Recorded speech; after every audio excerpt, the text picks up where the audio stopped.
ડાકોરમાં મંદિરમાં પ્રસાદની યોગ્ય તપાસની માંગ કરવામાં આવી છે। મંદિરના પૂજારીએ જ લાડુના પ્રસાદની તપાસની માંગ કરી છે। પૂજારીએ પોતાના સોશિયલ મીડિયા એકાઉન્ટથી આ પોસ્ટ કરી તેમણે કહ્યું કે જો તિરુપતિના પ્રસાદની તપાસ થતી હોય તો પછી ડાકોરમાં જે લાડુનો પ્રસાદ આપવામાં આવે છે તેની પણ તપાસ કરવામાં આવે।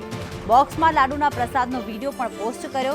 3 થી 4 દિવસમાં પ્રસાદ બગડી જવાનો તેમણે આક્ષેપ પણ કર્યો છે। તિરુપતિ મંદિરની જેમ ડાકોરના મંદિરના પ્રસાદની તપાસની માંગ ખુદ પૂજારીએ જ કરી છે। ત્યારે મંદિરના પૂજારીની પોસ્ટને લઈને ચર્ચાએ જોર પકડ્યું છે। પૂજારીનું કહેવું છે કે પહેલા એક મહિના સુધી લાડુ બગડતા ન હતા, પરંતુ હવે 3 થી 4 દિવસમાં જ લાડુ બગડી રહ્યા છે। तिरुपति मंदिर प्रसाद की तपास थी हुई ડાકોર मंदिर प्रसाद की तपास थवी જોઈએ।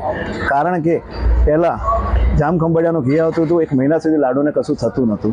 આ અત્યારના જે ઘીમાં 4-5 દિવસમાં લાડુમાં સ્મેલ આવવા મળે છે, લાડુ વરતા નથી। મારી એ માગણી છે અને લાગણી સાથે કહું છું કે તપાસ થવી જોઈએ, સ્પેશિયલ રિપોર્ટ થવો જોઈએ। એક ઠરાવ કરીને નિર્ણય કરી અમૂલ સાથે એક MOU કરીને અમૂલનું જ ઘી સમગ્ર સામગ્રીમાં વાપરવામાં આવે છે અને જ્યારે પણ અમૂલનો લોટ આવે ટ્રક ત્યારે એની સાથે અમૂલવાળા એનું ટેસ્ટિંગ સર્ટિફિકેટ અમને મોકલાવે જ છે।